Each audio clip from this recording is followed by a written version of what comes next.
The surprise of a lifetime with my wife cheating on me. Barb, my secretary, poked her head through the door and said, "Your wife is online too." I waved slightly to indicate I heard her, finished adding the column of numbers I was working on, and then picked up the phone. "Hey, sweetie, what's up? Just wanted to remind you that after work I'm going out with Julie for dinner and a couple drinks. I left your dinner in the fridge wrapped in kitchen wrap. Just put it in the microwave for 3 minutes on high." "Should I wait?" "Dirty old man." "Hey, I know what you're like when you get home after a date with her, so don't blame me for taking advantage of that." "I should be home by 10 if you can stay up that long. Love you, baby. I'll see you when I get home." "Love you too, baby. Bye." I frowned as I hung up the phone. I didn't like Julie, never had and never would. She was too wild and free, in my opinion. She'd been married 3 times, and although I could never confirm it, Bev adamantly denied it was true, I'd heard that the reason for the divorces was that Julie had been caught cheating. I didn't know if that was true or not, but there was something about her that made my teeth chatter. But she was Bev's best friend, so there was nothing I could do about it except accept it. Julie had stood up for Bev at our wedding, and from then on, she and Julie got together at least once a week for coffee and talked to each other on the phone all the time. Things weren't so bad for a while, but then things changed.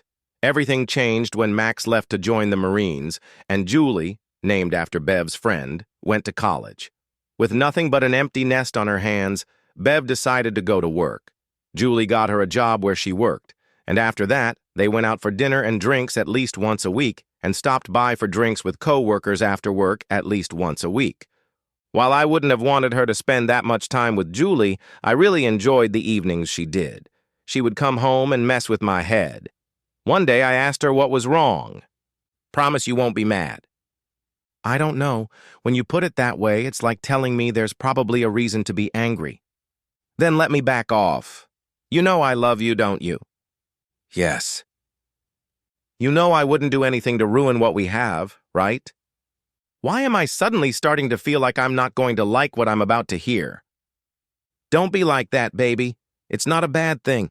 I come home horny because when we go in for a drink, we also dance, and I'm a pretty girl, even if I say so myself. I get hit on a lot, and when I dance with guys who ask me out, I often get feelings. I never let it go, but it turns me on. And once I get home to you, you have to serve me. That's on the nights you stay in after work. But what about the nights when it's just you and Julie?" "Same thing. We eat and then go to the lounge for a drink. Guys start hitting on us and we let them buy us drinks and dance with us. They turn me on and you get the benefits." She saw the look on my face and said, "Come on, baby. I haven't even kissed one of them once. I let them buy me drinks and dance with them. They all see my rings and try to hit on me anyway, so I figured they deserve to stay horny. Honestly, baby, I'm just having fun and you're reaping all the benefits." It was true. I was reaping quite a few rewards. Like many married couples, as we got older, we got into a rut. The frequency of our lovemaking decreased to once a week and sometimes to once every 2 weeks. My sex life improved dramatically when Bev went back to work. So I kept my dislike of Julie to myself, as I had done for the past 20 years. The next 4 years flew by. Max was discharged, and he took advantage of the benefits he had received in the service to go to college to get a degree to prove what he had learned in the service about computers. Julie got a degree in marketing and got a job at a large advertising agency, while Bev moved up in her company and became office manager. She still had once-a-week get-togethers with coworkers after work, but Julie had remarried and their dinners had dwindled to once every 2 weeks, but I still reaped the benefits. My world turned upside down one Monday in June. I took a client out to lunch, and we were sitting at a table at Carl's Chop House when he said, "I wonder if today is my lucky day." "I beg your pardon?" "See the woman who just walked up to the booth along the wall?" I looked over and saw Julie. "Yes, I see her." I ran into her and another girl in a lounge on Berkeley one night. It was a wild night. My buddy and I bought them drinks, did a couple dances with them, and when I sat down with her, all she said was, "Do you have an apartment?" The two of them were like insatiable. Me and my buddy couldn't keep up with them. They squeezed us out. The one over there, he pointed to Julie, suggested to the other one that they go back to the break room and see if they could have sex with two more guys. She thought for a minute and declined, saying she had to rush home to her husband, then pulled her wedding rings out of her purse and put them on. May I ask her to join us? I didn't have to say anything because just as Cliff got up to walk over to Julie, her husband walked in and joined her. "Oh well," Cliff said. "You oversleep, you lose." We finished lunch and left, and luckily neither Julie nor Paul noticed me. I don't know how I would have coped if they had seen me and waved at me, especially since Cliff was walking behind me. After parting ways with Cliff, I went back to my office and stared out the window, going over in my head what Cliff had told me. The other woman couldn't have been Bev. She just wasn't that kind of woman. It had to be some other friend of Julie's. I kept telling myself this over and over again, but the thought had already set in and started to grow. Did I really know what Bev and Julie did when they went on dates? No, I only knew what Bev had told me, which was that she would tease the guys and then come home horny for me to take care of her. Was this true? Was she only teasing? And was she horny because of it? Or she could have been horny because some guy she picked up didn't get the job done, and I had to come over and finish. I didn't know, but I knew I had to find out. I was ashamed of myself for doubting the woman I loved, but as close as they were with Julie, it was entirely possible that Bev was the woman Cliff had seen with Julie. I didn't believe it, I really didn't. But a small, very insistent voice in my head kept saying, "Check it out, put it off for later, get rid of the worry." I decided to follow Bev the next night when she stopped by to see her co-workers, and the next time she had dinner with Julie. I knew where Bev and her co-workers were staying, so I went over there after work on Monday and checked out the place. There were several dark corners where I could sit and be unnoticed. The question was, where would Bev and her friends sit? Figuring there would be at least 6 of them, I declined the booths. Bev said they dance a lot, so I figured they would probably sit as close to the dance floor as possible. They'd probably put at least 2 tables together, so I looked around the room and picked the most appropriate spot. I needed a disguise in case Bev or Julie did look toward my dark corner. I have 20/20 vision, so I bought a pair of heavy horn-rimmed reading glasses and popped out the lenses. I never wore a hat, so a cap with the brim pulled back partially covered my face.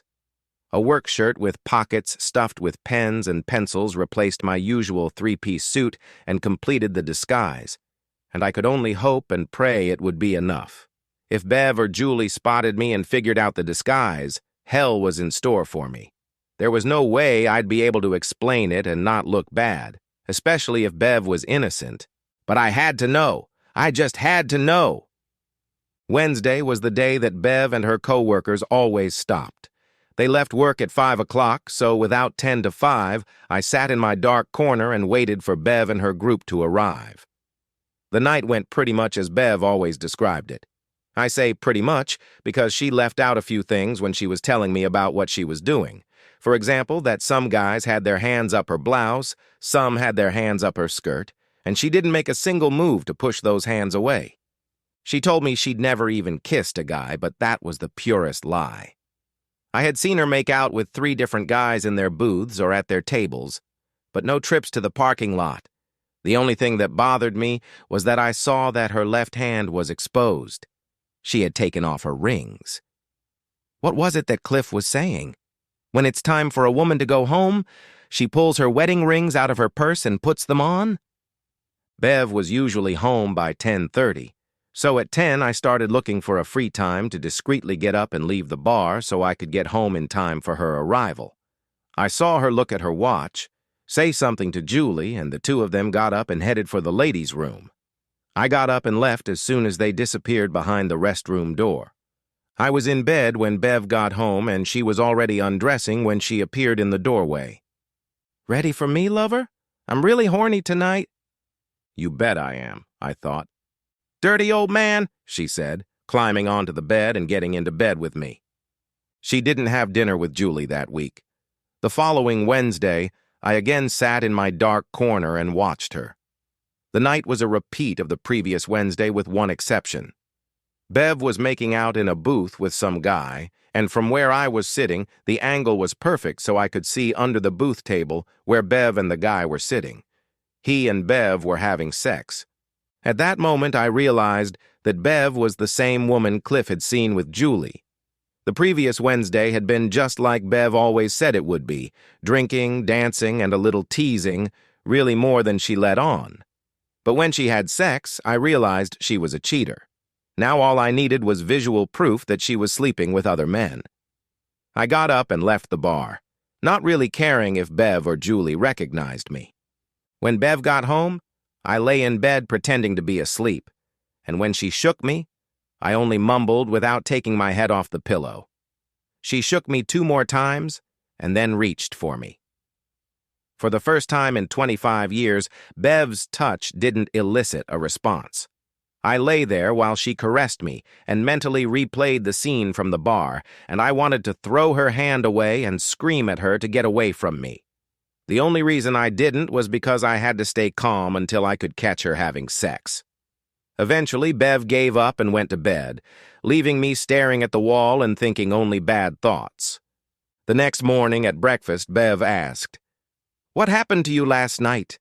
I came home horny as a goat, and I wanted to get some of your first-rate arousal medicine, but I couldn't wake you up." I didn't feel very well. Something I ate didn't appeal to me, and after a few trips to bow to the porcelain throne, I took some Sominex and tried to sleep. "Try to get better tonight, love, because I'm having dinner with Julie tonight, and you know what that means. And if you add to that last night's leftovers, you're going to have a lot of work to do." I parked on a nearby street as Bev came out of work. I saw Julie get into Bev's car, and when they pulled away, I followed. Bev drove to Duke's Steakhouse, and they parked and went inside. Duke's was just a restaurant, and I knew they would only stay there long enough to eat, so I parked in the back and waited for them to come out. They came out an hour later, and I followed them across town to a place called Barney's Roadhouse. They parked and went inside, and I gave them a half hour to get on the road and then put on my disguise.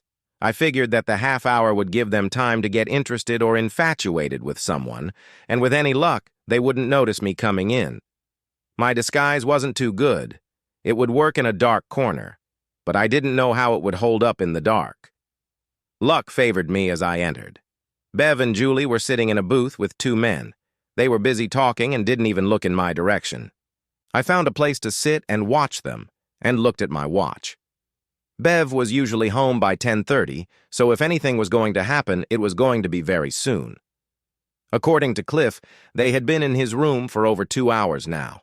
If it was like this every night Bev and Julie went out together, then something was going to happen in the next 15 to 20 minutes. 10 minutes passed, and I saw Bev say something to Julie, look at her watch, and then get up and head for the women's restroom. A minute later, the guy she was talking to got up and headed for the men's restroom. I was sitting there sipping my beer and waiting for them to come back when suddenly it hit me. Women always go to the restroom in pairs, but Julie didn't get up and follow Bev. Add to that the fact that Bev had left her purse on the table for Julie to look in. What woman would go to the restroom at a bar or restaurant without taking her purse with her, if only to touch up her makeup? I stood up and headed for the restroom. There was a long hallway with a door on each side, and the 2 bathrooms were at the end of the hallway. I checked the doors on either side of the hallway, but they weren't locked.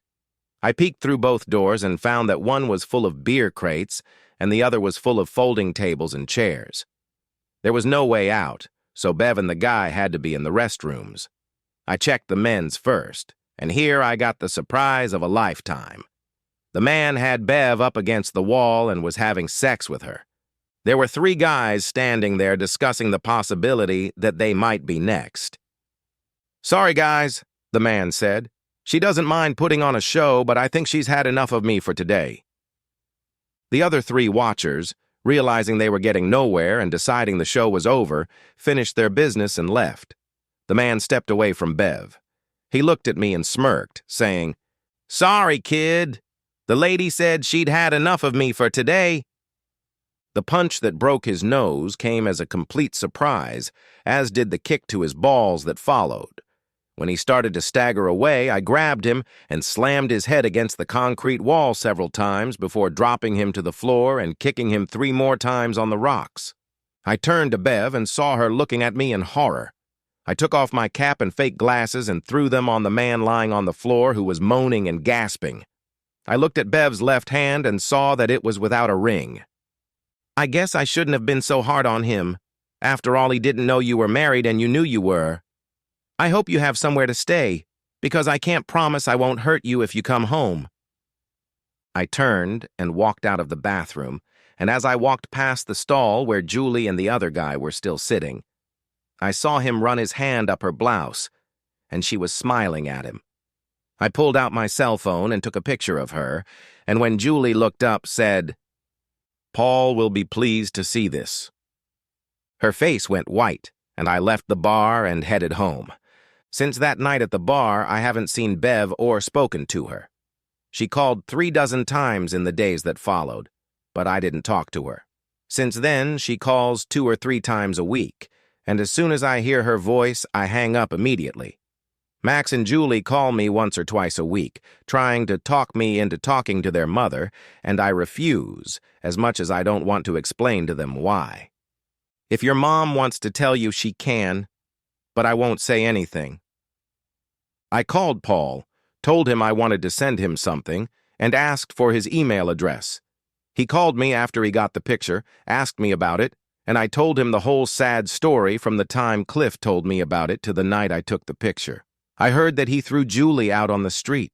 The house was too big for me, and I didn't want all the memories associated with the place, so I moved out and Bev moved in until we had to sell it as part of the divorce settlement.